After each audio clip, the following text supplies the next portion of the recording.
प्रधानमंत्री नरेंद्र मोदी ने देश के सामने विकास का मॉडल रखा। पंकज मीणा।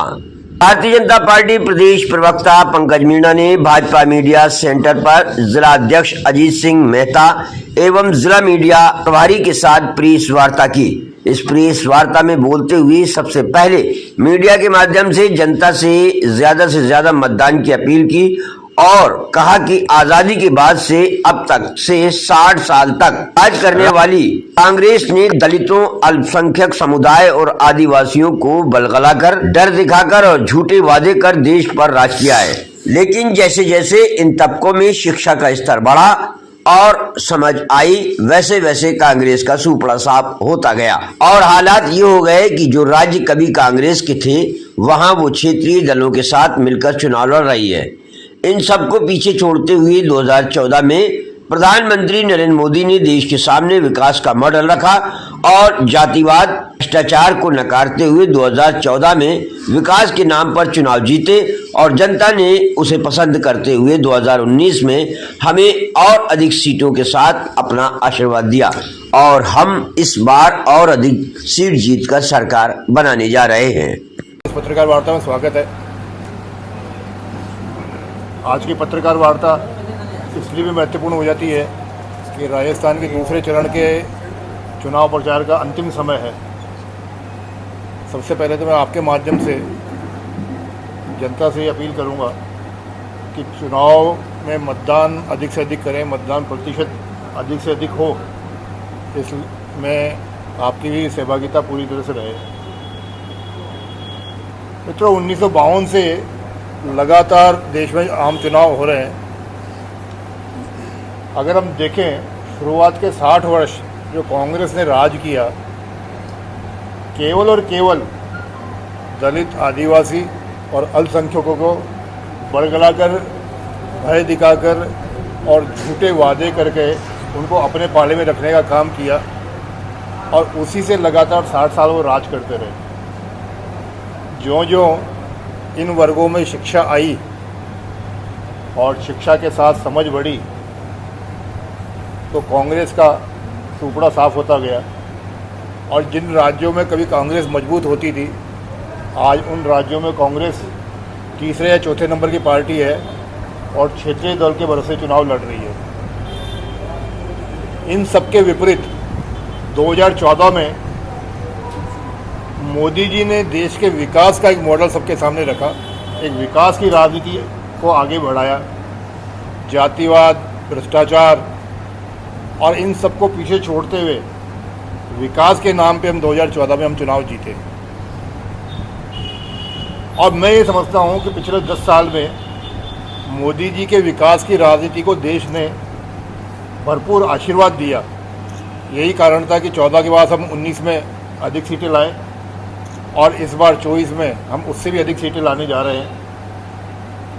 परंतु दुर्भाग्य यह है कि कांग्रेस इतनी समाप्त होने के बावजूद, इतनी चोट खाने के बावजूद भी आज फिर वही 60 साल पुराने ढर्रे पे आ गई है। अभी कांग्रेस का घोषणा पत्र आप सब लोगों ने भी देखा, हमने भी देखा, कैसे उसने, कांग्रेस ने अपने घोषणा पत्र के माध्यम से तुष्टीकरण को फिर से बढ़ावा देने का काम किया। उसने एक बार एक जगह नहीं 18 जगह ये लिखा कि हम अल्पसंख्यकों के लिए ये योजना लाएंगे, अल्पसंख्यकों के लिए ये योजना लाएंगे। और जिन बातों से वो वर्ग आगे बढ़ चुका है, उन्हीं बातों का उन्होंने घोषणा पत्र में वादा किया है। और यहाँ तक कि उन्होंने घोषणा पत्र में ये और कह दिया कि जो देश के संसाधन हैं, देश की जनता का जो प्रॉपर्टी है, उस पर भी देश का अधिकार होना चाहिए। देश का मतलब सरकार का अधिकार होना चाहिए। और मैं आपको याद दिलाऊं, आप लोग सब जाके मेरी बात क्रॉस वेरिफिकेशन जरूर करें। कांग्रेस के जो थिंक टैंक है, ये देखिए मुसलमान पे आके अटक गई है। मैं ऐसा नहीं समझता कि और प्रधानमंत्री जी ने मंगलसूत्र का जो जिक्र किया, वो मैंने अपने प्रारंभिक वक्तव्य में बोला कि कांग्रेस के घोषणा पत्र में है ये चीज़। मैं घोषणा पत्र भी इसीलिए आप लोगों के साथ में लाया हूँ कि घोषणा पत्र में है ये चीज़ कि जो देश के संसाधन है, यानी कि आपके पास वो 4 कार है, तो आपके बाद में वो 4 कार पे अधिकार वो कांग्रेस पार्टी का हो जाएगा या सरकार का हो जाएगा। ये कहाँ का न्याय है? और फिर ये और कह रहे हैं कि आपसे जब ले ली जाएगी तो उस संपत्ति का उपयोग काहे में करेंगे? केवल अल्पसंख्यकों के उत्थान के लिए। बिल्कुल है साहब। इसमें मैं अभी पत्रकार वार्ता खत्म होते आपको दिखाता हूँ वो सारी चीज़ें। और तो और मैं कागज और लेके आया हूँ, मैं आपको दिखा रहा हूँ साथी। कांग्रेस ने 30 लाख नौकरियां देने का वादा किया है। कांग्रेस ने 30 लाख नौकरी कैसी होगी उसका बाइफर्केशन में लेके आया हूँ, कांग्रेस के द्वारा जारी किया गया है। राज्य पुलिस में 5,31,000 नौकरियां। अब मुझे कोई ये बताए कि राज्य सरकार केंद्र सरकार के अधीन होती है क्या? राज्य सरकार की नौकरियां केंद्र सरकार देती है क्या?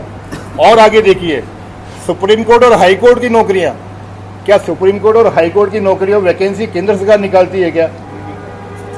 प्राथमिक विद्यालय, राज्यों के जो प्राथमिक विद्यालय हैं उनमें 8,37,000 नौकरियां। राज्य के जो प्राथमिक विद्यालय हैं वो केंद्र सरकार के अधीन है क्या? ये इस प्रकार का जो झूठा घोषणा पत्र, झूठे वादे हैं, मैं आप सबके समक्ष लेके आया हूं।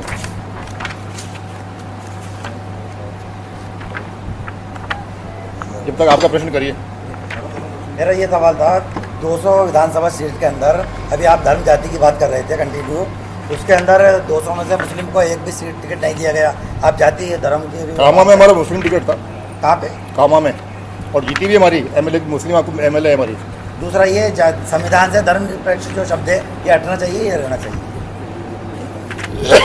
देखिए, जिस चीज़ से हम आगे बढ़ चुके हैं, मेरे को समझता, मैं नहीं समझता कि उस पर अब डिबेट होनी चाहिए, पर मूल संविधान के साथ में छेड़छाड़ की गई।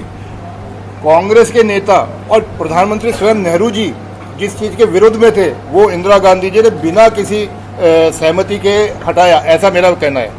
लगातार एक वजह हटना चाहिए 400 पार के। अगर कोई हटना है तो उस पर डिबेट विधानसभा संसद में होनी चाहिए। लगातार ये कहा गया